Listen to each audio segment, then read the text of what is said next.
มาทุกคนเนาะคลิปนี้เราสิมาตอบคอมเมนต์นี่เนาะทุกคนเนาะนี่เนาะอ่าแอดวิธีตั้งเน็ตหลักเก่าเติม5,000กีบตั้งแพ็กเกจจังใดแอดว่าสิ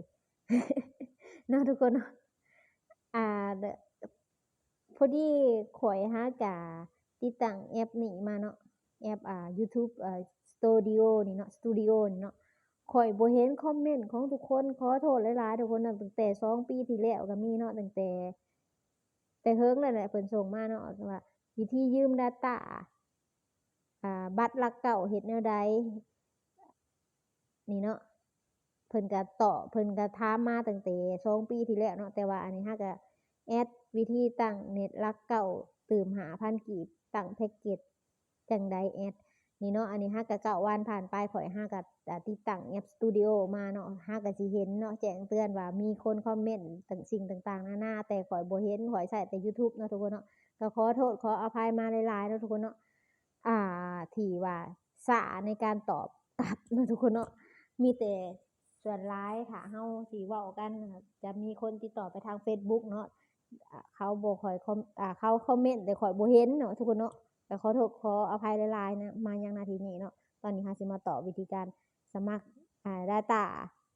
อ่าอันนี้สมัครเน็ต data ผ่านทางอิหยังก็เขาเอิ้น10,000กีบเนาะคือสิว่าเนาะให้ทุกคนเนาะทุกคนเนาะง่ายๆเลยก็คือถ้าไผที่มี Umoney อยู่แล้วก็ไปที่ Umoney เนาะทุกคนเนาะไปที่ซื้อถ้าไผที่มี Umoney เนาะแต่ถ้าไผบ่มี Umoney ก็ไปที่แอปแอปอิหยังก็แอป Unitel เนาะทุกคนเนาะสมัครง่ายๆเลยเนาะถ้าตอนที่บ่มีเน็ตก็ต้องจื้อเอาเนาะทุกคนเนาะเข้าไปแล้วก็อ่านรายละเอียดแล้วก็พิมพ์ไว้เนาะว่าสมัครต้องกดดอกจันแล้วก็สี่เหลี่ยมหยังโทรออกแบบฉุกเฉินนะทุกคนเนาะต้องบันทึกไว้เนาะโอเคพอทุกคนมาที่ Umoney แล้วเรียบร้อยเนาะทุกคนเนาะทุกคนมาที่ว่าซื้อ data เนาะทุกคนเนาะให้มาเลือกหาว่าเจ้าจะซื้อ data เท่าใดเนาะ5,000กีบก็มีอยู่นะเนาะทุกคนเนาะข้อยเห็นอยู่อินเทอร์เน็ตข้อยก็ช้าพอดีข้อยดาวน์โหลด YouTube ลงนี่ก็เลยช้าช้าแท้มาเบิ่งมา Umoney นี่เนาะโอเคทุกคนเนาะซื้อ data นี่ก็ได้ซื้อMy My Unitel เนี่ยทุกคนเนาะก็ได้เนาะอินเทอร์เน็ตระยะยาว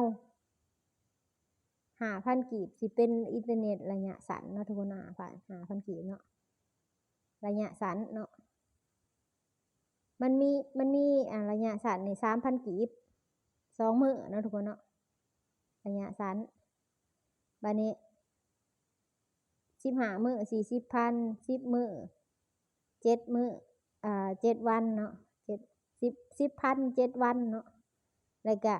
35,000 10มื้อก็มีเนาะแล้วก็25,000 7วันก็มีเนาะระยะยาวนี่แสนหลักแสนขึ้นไปเนาะทุกคนเนาะอันนี้คือสิบ่มีใครสนใจดอกเนาะเพราะว่าอย่างอันนี้ก็คือแพ็กเกจเสริมซื่อๆเนาะทุกคน500 1,000 3,000 YouTube 1วัน 3,000 ก็มีทุกคนนี่เนาะ YouTube 1วันเบิ่ง YouTube ได้1วันฟรี YouTube 1วัน 3,000 กีบ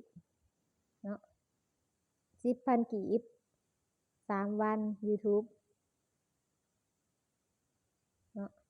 Facebook 3,000 กีบ1วันทุกคน TikTok 2,000 กีบ1วันมีทุกคนเนาะ5,000 กีบ TikTok ก็คือสามารถเบิ่งได้เฉพาะเนาะทุกคนเนาะเฉพาะคือว่าเพิ่นสิว่าเพิ่นว่า TikTok Facebook YouTube นี่สามารถเบิ่งได้เฉพาะนี้เนาะทุกคนเนาะเจ้าสิเข้าอินเทอร์เน็ตเข้าสมมุติว่าเจ้าไปสมัครแพ็กเกจYouTube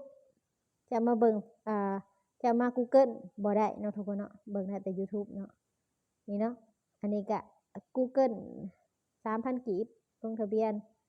ตัวนี้เพิ่นให้มีลงทะเบียนเพิ่นกดใส่เลยเนาะ Google Google อิหยัง Google Map อ๋ออันนี้ Google Map เฉพาะ Google Map เพิ่นมีดอกจันสี่เหลี่ยมพร้อมเนาะทุกคนเนาะโอเคมาเบิ่งกันแพ็กเกจกีฬาเป็นหยังแพ็กเกจกีฬา 1,000 กีบ 10,000 กีบ 5,000 กีบ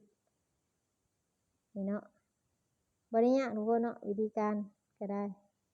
แต่ว่าถ้าเราบ่มีเน็ตก็สิยากแหน่เนาะ ต้องมีเน็ตเนาะแต่ว่า Unitel นี่มีเน็ตอ่อนๆก็ใช้ได้ทุกคน Unitel นี่มา Unitel นี่เข้าไปได้เลย มีเน็ตอ่อนๆก็ได้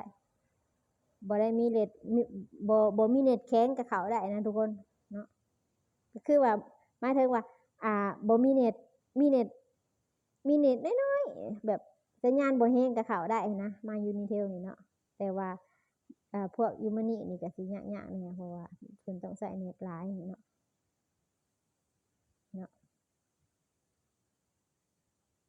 โอเคทุกคนจังใดเนาะเข้าใจกันบ่เนาะแต่ถ้าผู้ที่มี Umani เนาะ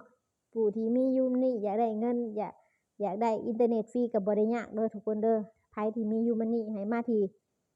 อยากได้เน็ตฟรีทุกมื้อบ่ได้ยากเนาะให้มาที่โปรไฟล์ของทุกๆคนแหละของเจ้านั่นแหละเนาะกับกดคำว่าเชิญเพื่อนนี่เนาะถ้าเจ้าเชิญเพื่อนเจ้าก็ได้เน็ตฟรีคือกันเนาะทุกคนเนาะนี่เนาะ